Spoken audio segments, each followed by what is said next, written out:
રાજકોટ શહેરની અંદર red alert વરસાદી કારણની રીતે જાહેર કર્યું છે. રાજ્ય સરકાર અને કેન્દ્ર સરકાર દ્વારા ગઈકાલે રાજકોટ જિલ્લા કલેક્ટર શ્રીએ પણ પ્રેસ વાર્તાની અંદર જે આગાહી શનિવાર અને શુક્રવાર રાતથી એટલે કે આજ રાતથી અને કાલે એટલે શનિવાર રાતની વરસાદી ચિંતા વ્યક્ત કરી અને વરસાદી ચિંતા વ્યક્ત સાથે સાથે તંત્રએ જે પગલાં લેવાતા હોય કલેક્ટર તંત્ર દ્વારા એ પણ લેવાની પ્રેસ વાર્તામાં વાત કરી. પણ જ્યારે એક મુદ્દો છે એ ભૂલાઈ જતો એવું લાગી રહ્યું છે કે સ્કૂલ અને કોલેજોની જે રજા જાહેર કરવી જોઈએ એ તંત્ર દ્વારા હજી સુધી કરવામાં નથી આવી. આજે કલેક્ટરશ્રીને પણ લેખિત રાજકોટ શહેર કોંગ્રેસના માધ્યમથી આવેદનપત્ર પણ લેખિત આપવામાં આવ્યું છે. તેમજ રાજકોટ શહેરના જિલ્લા શિક્ષણ અધિકારીને પણ લેખિત જાણ કરવામાં આવી છે. કારણ કે આજ સાંજ સુધીમાં તંત્ર દ્વારા તમામ સ્કૂલો અને કોલેજોમાં રજા જાહેર કરી દેવી જોઈએ એવું સ્પષ્ટ અમારું માનવું છે. કારણ કે જ્યારે તંત્ર પોતે રેડ એલર્ટ જાહેર કર્યું હોય ત્યારે આપણે વરસાદી અલગ અલગ જે નુકસાન ન થાય એના માટે તંત્ર કામે લાગ્યું હોય, પણ મહત્વના જે લોકો નુકસાન થાય એ સ્કૂલ કોલેજો હોય. કારણ કે નાના નાના ભૂલકાઓથી લઈ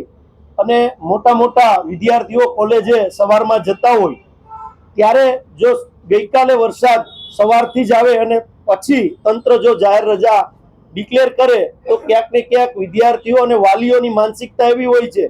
કે તંત્ર દ્વારા જાહેર રજા ન કરેલી હોય એટલે સ્કૂલ કોલેજની અંદર માતા પિતા વિદ્યાર્થીઓને ફરજ પાડે છે કે રજા જાહેર નથી થઈ એટલા માટે સ્કૂલે જવાનું છે. અને વિદ્યાર્થીઓ સ્કૂલે જાય અને પછી તંત્ર દ્વારા વરસાદ સારો આવે એટલે રજા જાહેર કરવામાં આવે છે, જેથી વિદ્યાર્થીઓ પણ હેરાન થાય છે, વાલીઓ પણ હેરાન થાય છે, સ્કૂલ સંચાલકો પણ હેરાન થાય છે અને સ્કૂલો કોલેજોના ટીચરો પણ હેરાન થાય છે. એટલે આજે ડીઓને અને કલેક્ટરશ્રીને અમે આવેદનપત્ર આપી અને કહેલું છે કે આજ સાંજ સુધીમાં શાળા અને કોલેજોમાં જે વરસાદી રેડ એલર્ટ જાહેર થયું છે શનિવારના રોજ, એટલે શાળા કોલેજમાં રજા આજ સાંજે જાહેર થઈ જવી જોઈએ, જેથી કરીને વિદ્યાર્થીઓ હેરાન ન થાય, વાલીઓ હેરાન ન થાય અને તંત્રને પણ ખોટી મુશ્કેલી ન આવે. કારણ કે શિક્ષણમાં આપણે જોઈએ છીએ સેલ્ફ ફાઇનાન્સ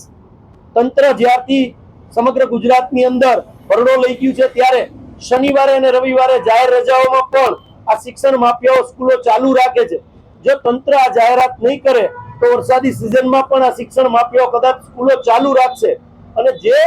સ્કૂલ માફિયાઓ સ્કૂલો ચાલુ રાખશે અને વરસાદી સિઝનની અંદર કોઈ પણ જાતનું નુકસાન થશે તો સૌ પ્રથમ તંત્ર અને બીજી દ્રષ્ટિએ સ્કૂલ સંચાલક આના જવાબદારી બનશે, જેની તમામ સ્કૂલ શાળા કોલેજો સંચાલકોએ આ જવાબદારી સ્વીકારવાની રહેશે. એટલે આજે આ રજૂઆત કરી છે. આપના